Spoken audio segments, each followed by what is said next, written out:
लोगे तो जीत जाओगे, नहीं रोक पाओगे तो बिखर जाओगे। तो जिंदगी के दौर में जब भी बहुत बड़ा तूफान लाइक सिम्टम आता है, यानी जिंदगी में करो या मरो की स्थिति आ जाती है, तो पेशेंस दिखा देना, तुम जीत जाओगे। एग्जाम्पल के लिए बोलने की कोशिश कर रहा हूं, 2 मिनट मुझे सुनिएगा। आपके तमाम स्टूडेंट के जीवन में एक दौर ऐसा आएगा जिसे अपन बोलेंगे turning point of your life. समझ पा रहे हो? जैसे कि जितने भी मेरे प्यारे भाई हैं वो जो तैयारी कर रहे हैं, उनके एक तैयारी जब पीक लेवल पे जाएगी तो कभी कभी ऐसी सिचुएशन हो जाएगी कि मम्मी पापा खिलाफ हो गए, ऐसी सिचुएशन हो सकती है कि दादा दादी खिलाफ हो गए, मामा मामी खिलाफ हो गए, अंकल आंटी खिलाफ हो गए, या आपकी पत्नी या आपके बच्चे खिलाफ हो गए कि पढ़ाई छोड़ो, पढ़ाई आपके बस का सौदा नहीं है, आप अपना नौकरी करो, आप अपना कोई काम धंधा करो। ये मेरे तमाम उन लड़कों के लिए। लड़कियों के लिए क्या टर्निंग पॉइंट आ सकता है? उनकी पढ़ाई जब पीक लेवल पे हो सकती है तो उनके घर वालों की तरफ से एक दबाव आ सकता है कि पढ़ाई को छोड़ो, शादी की तरफ जाओ, पढ़ाई को छोड़ो और अपनी शादी की तरफ थोड़ा सा फोकस करने की कोशिश करो। यह आपके जिंदगी का टर्निंग पॉइंट बनेगा। बनेगा या नहीं बनेगा? डेफिनेटली बनेगा। लगातार फेलियर का सामना करने वाले स्टूडेंट की लाइफ में फिर से टर्निंग पॉइंट बनेगा कि उसकी खुद की सिचुएशन टर्निंग पॉइंट बन जाएगी।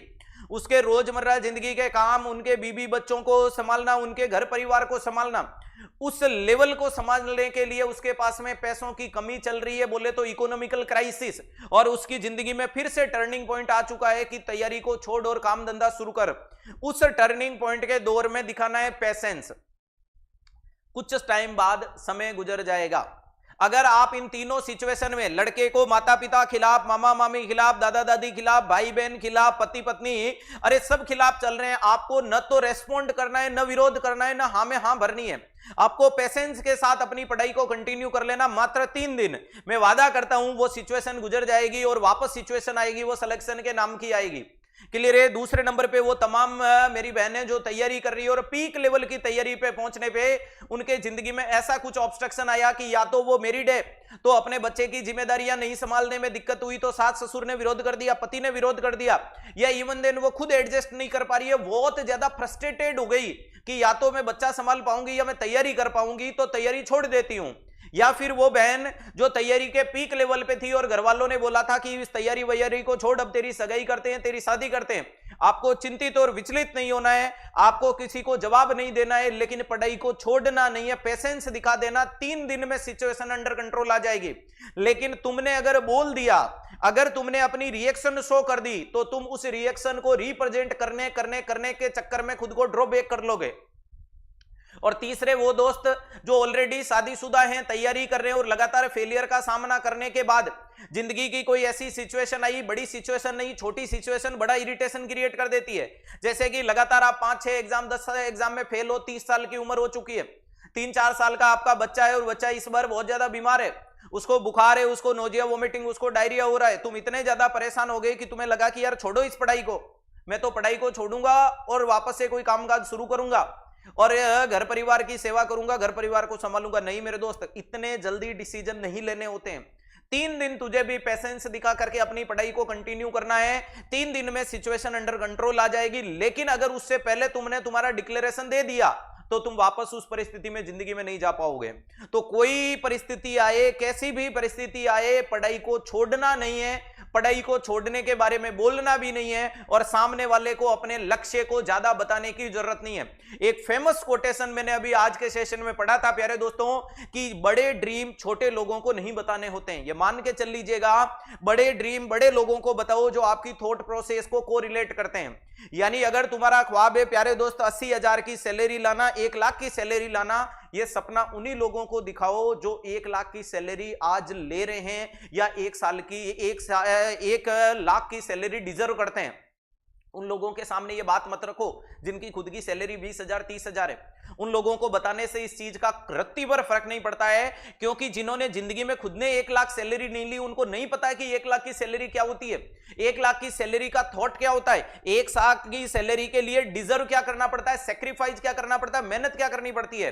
तो ये मान के चलिएगा कि जो लाए, अरे बिग माइंडेड पर्सन होते हैं, उनके सामने अपनी बातों को रखो, वरना चुपचाप तैयारी को करते रहो। गांव में अक्सर लोग बनेंगे, तू नर्स बनेगा, बोलना हाँ नर्स बनूंगा, तू कंपाउंडर बनेगा, हाँ मैं कंपाउंडर बनूंगा। तेरी सैलरी कितनी होगी तो बोलना कि लगने के बाद आएगी तो बता दूंगा कितनी होगी। अभी तो मुझको खुद को ही नहीं पता कितनी, क्योंकि लोग आपकी बिग माइंडेड थॉट प्रोसेस से कोरिलेट नहीं करेंगे, आपकी नेगेटिविटी से कोरिलेट करेंगे। अगर तुम तुम्हारे मामा जी के पास जा रहे हो और मामा जी को यह बोलोगे कि मामा जी कुछ देर की खामोशी है फिर शोर आएगा, तुम लोगों का तो वक्त आया था, मेरा दौर आएगा, 1 लाख की सैलरी लाऊंगा, मामा जी भी विचलित, तुम भी विचलित, क्योंकि तुम्हें मामा जी कर देंगे। क्यों करना है यार? मामा जी जब तुझे कह रहे हैं तेरा सिलेक्शन नहीं होगा, मुस्कुरा के कह दो ठीक है मामा, नहीं होगा तो नहीं होगा, कोशिश करते हैं। ज्यादा मामा को एंटरटेन करने की जरूरत नहीं है, ज्यादा उनको समझाने की जरूरत नहीं है कि नहीं लूंगा सिलेक्शन क्योंकि डेली पढ़ता हूं, 360 से ऐसे क्वेश्चन निकालता हूं, नहीं बोलना। बस सामने वाला बढ़िया है ना यार, सामने वाला कह रहा है सिलेक्शन नहीं होगा और बढ़िया है, जब तू चाहता है कि नहीं होगा तो तू कल को रिजल्ट आएगा तो पूछना भी मत मुझे।